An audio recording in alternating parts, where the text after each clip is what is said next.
Ladies and gentlemen, boys and girls, children of all ages, thank you so much for joining me for this, once again, another brand new interview. I have someone here.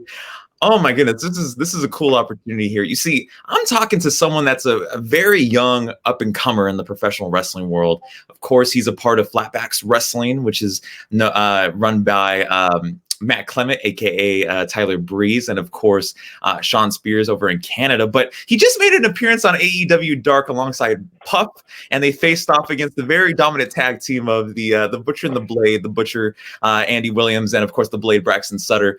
Oh my goodness, it was such a great debut though. But enough of the preliminaries, ladies and gentlemen, boys and girls. Let me introduce you to the one and only Calvin Stewart. How are you? Hello, I'm doing amazing. How are you? I'm doing well, my friend. Like this, again, this is awesome because at such a young age, you're doing this whole thing with AEW Dark, and you're also training alongside Sean Spears and Tyler Breeze. It's awesome to see just you get that exposure. Yeah, I mean, at 20 years old, it's pretty crazy to be out having all these opportunities and getting out there in the world, and yeah. Yeah, and what's actually cool too is that when I found out that you were 20 years old, I was like, dude, we're almost the same age. Yeah, right? Yeah, because I'm 21. And of course, watching another 20-year-old piece of gold doing what he does best. I mean, hey. Thank you. Yeah, so I always start these interviews off with a spitball or fireball question, just to always get the mood in. So one of the things that when I was doing my research was the fact that you were a part of CZW Dojo Wars. And, the thing that I always would like to ask is, what was it like kind of getting your foot in the door at an early age for professional wrestling?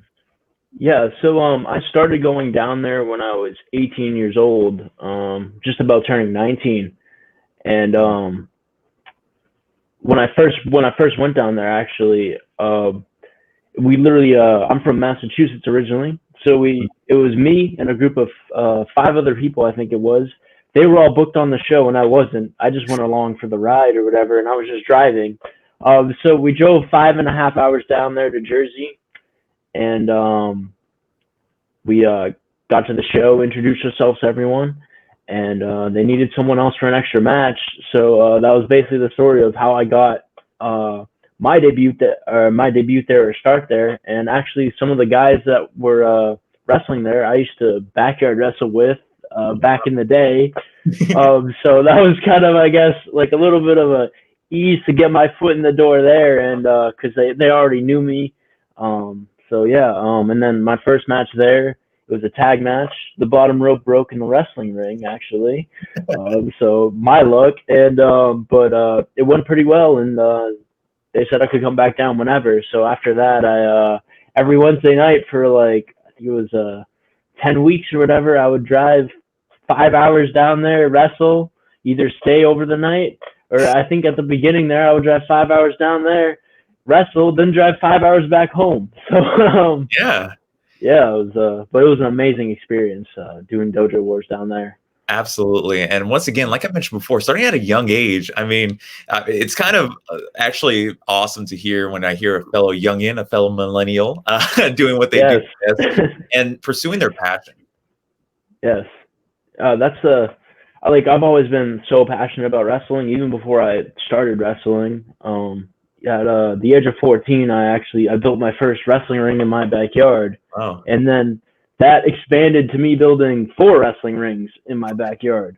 Yeah, my passion for wrestling has always been so strong, and I love traveling anywhere to wrestle, and yeah, it's just I love following my dream and my passion, because like nothing else, I don't get that like satisfaction or like reward from doing anything else. So absolutely. So yeah.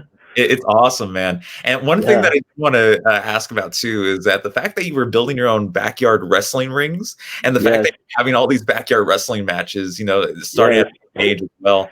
So, like, I gotta ask, like, what was it like having that backyard wrestling experience? I mean, the backyard wrestling experience was pretty crazy. First, I started out like with just some of my friends in my backyard and the ring that I built, which was 12 by 12 feet, super small ring. You'd literally hit one rope, and then the other rope was right there. So I mean, not a lot of stuff you could do, but I mean, it was a wrestling ring to us, and we made it work. And then through that, I got in touch with these people through YouTube, or I think it was Instagram or whatever, and they were running shows in Newburgh, New York. So they had a wrestling company down there. So then I actually started to travel down to Newburgh, New York to Backyard Wrestle when I was 15, 16 or whatever, just like meeting, like going down there. My dad would drive me because like he used to bring me to all the wrestling shows before I could drive, because he just loved that I was like so passionate about something, and he's my biggest supporter. But yeah, I started going down there, and then I met people like Jordan Oliver, Charlie Tiger, Ellis Taylor. Yeah, I think that's like, I mean, a few other people down there as well, but yeah, I was backyard wrestling with them when I was 15, 16 years old. So yeah. Yeah, that's awesome. The people that you mentioned too, of course, Jordan Oliver doing what he's doing right now in the independent scene. Yes. And then, of course, seeing you, being in that same conversation with Jordan. I mean, I think it's awesome knowing that, again, at such a young age, you're getting all this exposure. Yeah. I mean, I think definitely the backyard wrestling, I mean, like it's looked down upon in the wrestling world, but I think it kind of helped a little bit just to get like, I don't know, used to wrestling before getting the, I guess, proper training on how to wrestle. So yeah, it was definitely fun times, and I'll never forget them. So. Absolutely. And speaking about one Calvin Stewart, I do want to talk about that you are currently in training at Flatbacks Pro Wrestling, the wrestling school, alongside with Sean Spears and Tyler Breeze. So my question to you is that you were talking about how you started wrestling before the training, and now you're receiving that training now. What has it been like being under the tutelage of Sean Spears, of Tyler Breeze, especially at a wrestling school like Flatbacks?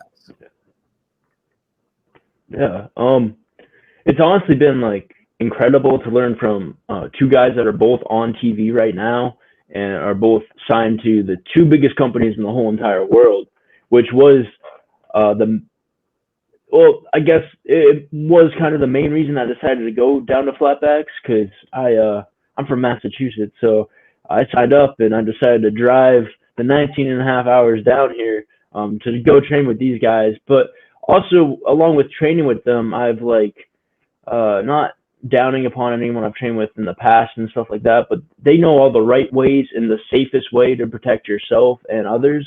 So I think it's the greatest wrestling school I've ever been to. So yeah, I would definitely recommend it to anybody like trying to get into wrestling and wants to be a pro wrestler.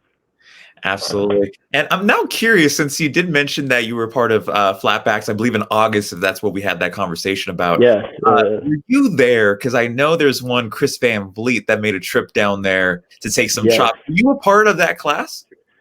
I was not a part of that class, but I know some people that were a part of that class. And yes, I've seen the video on YouTube before, and his chest was looking like mine was after we did the chops in our class session. So yeah.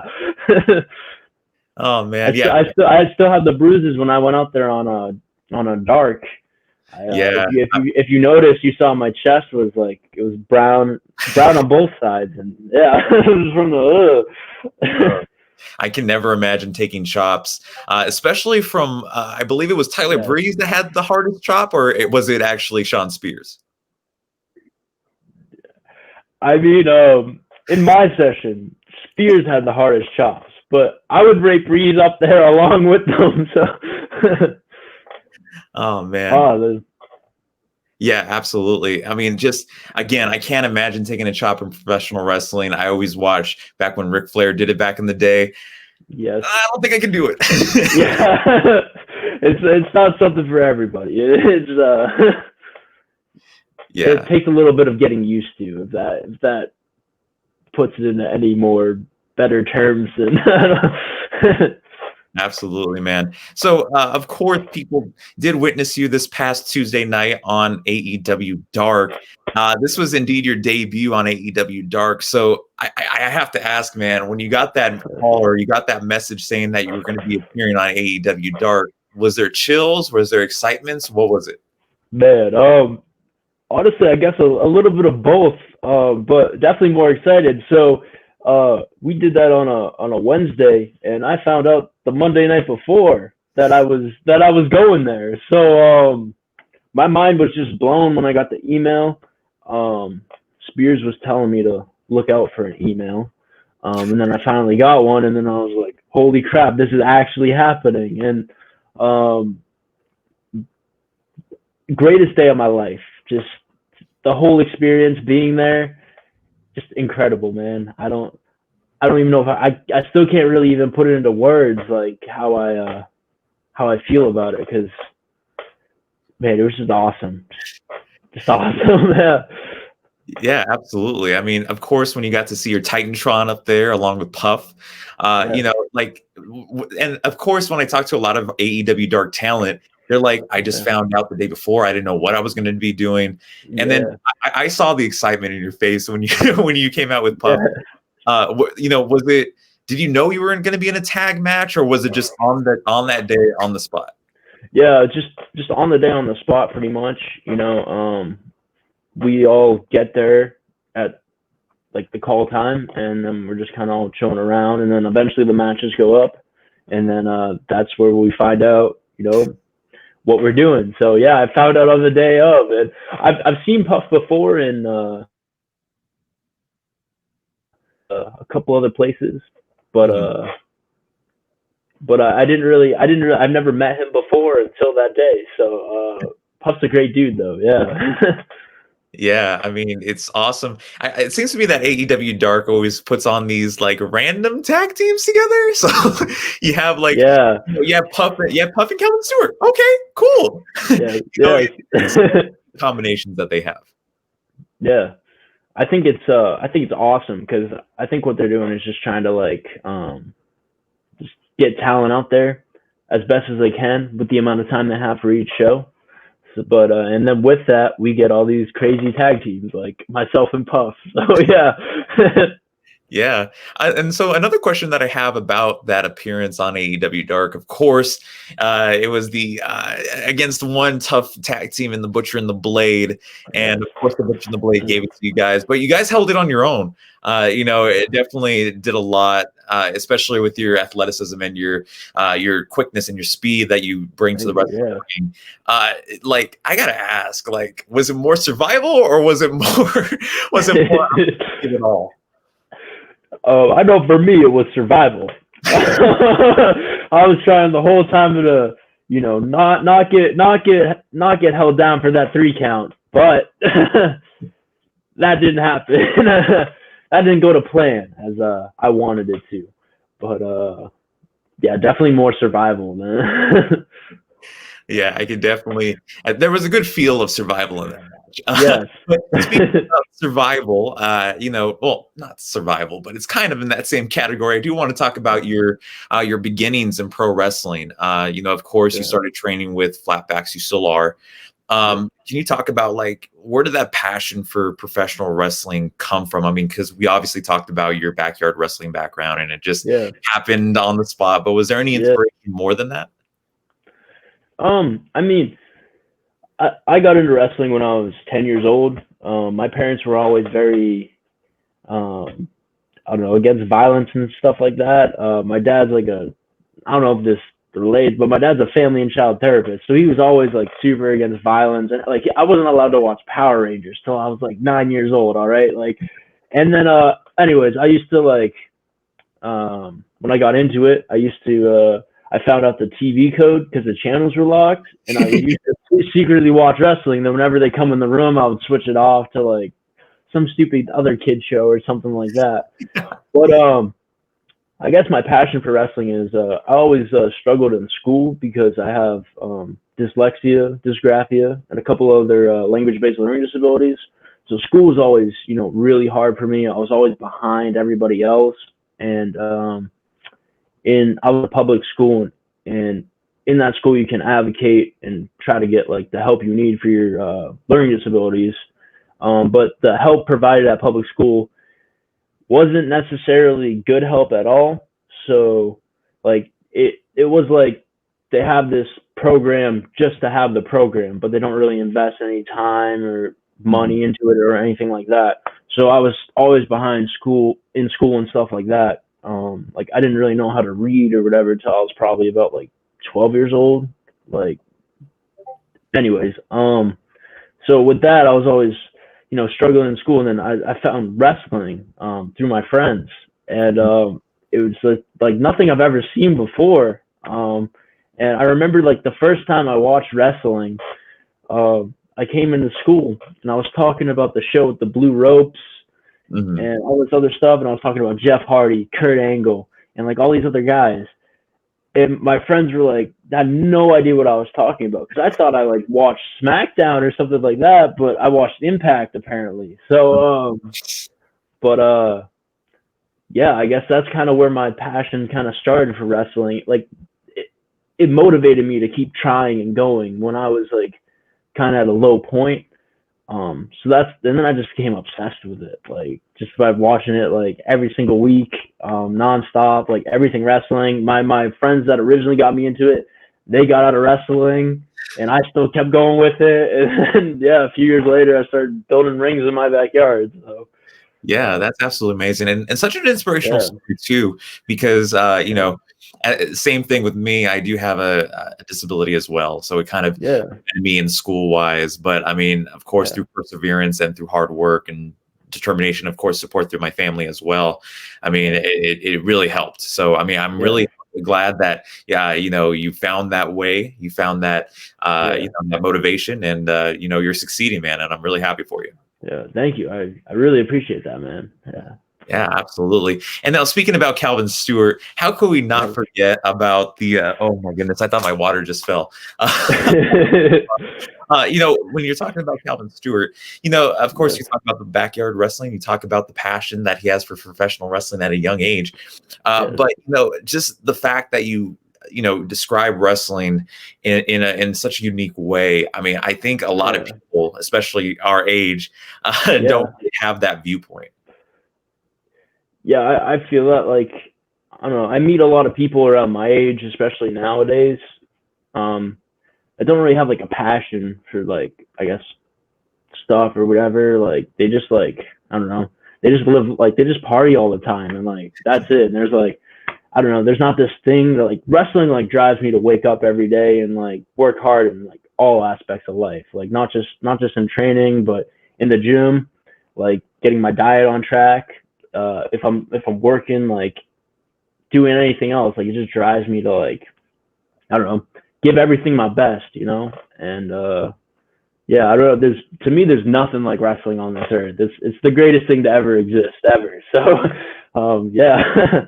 Absolutely, and it brings people together. That's what I think is most important to you. Yeah, I love that. I've met some great people through wrestling, and just the same, I don't know, I feel like wrestling's in its own category of bringing people together, because, like, I don't know, I feel like you get that with other sports and stuff, but wrestling, I just feel like the connection is even stronger, So absolutely. Yeah. I mean, I feel like that wrestling, like at first when I was at elementary school, I was like, no one likes wrestling. Oh, okay, that's cool. And then it wasn't until later where I started meeting people through social media, and same thing goes with, even at school. Like, I have friends from college that still run a wrestling podcast, which you could go subscribe to, right now. But it's awesome to see like how other wrestling fans can bring people together. Yeah, for sure. Like, like, especially when, like, even the backyard stuff was just starting out. Like, I with my like learning disability and all that stuff, I eventually like stopped going to public school, and I went to this school called Landmark School, and they like specialize in teaching people with dyslexia and language-based learning disabilities by having like smaller classes, and you have like a one-on-one tutorial type sort of class with another teacher to, go over like syllables and just stuff, a bunch of stuff like that. But no one in that school like liked wrestling. Like, there might have been like 2 other people that liked wrestling in that. So all my like connections and stuff was through like the internet for like all my like wrestling friends, you know? So yeah, yeah. Yeah, absolutely.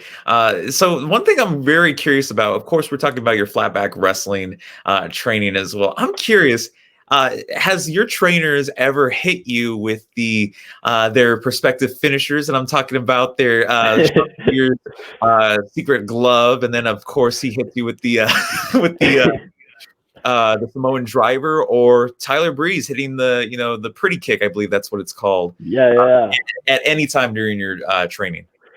So fortunately, I have not caught the glove, and I've not taken any kicks at all. So but I don't know. We got 2 weeks left, you know, and you never know. You know, if I'm on their bad side one day, I might be catching the glove. So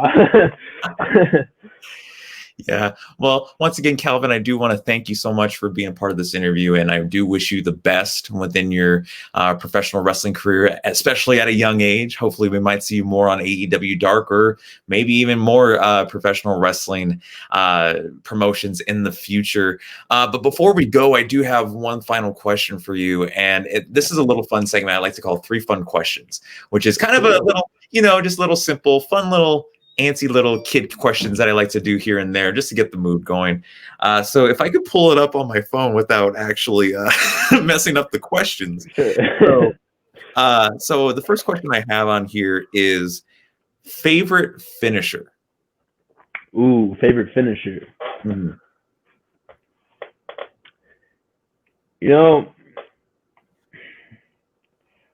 I like Edge's spear the best out of all the spears.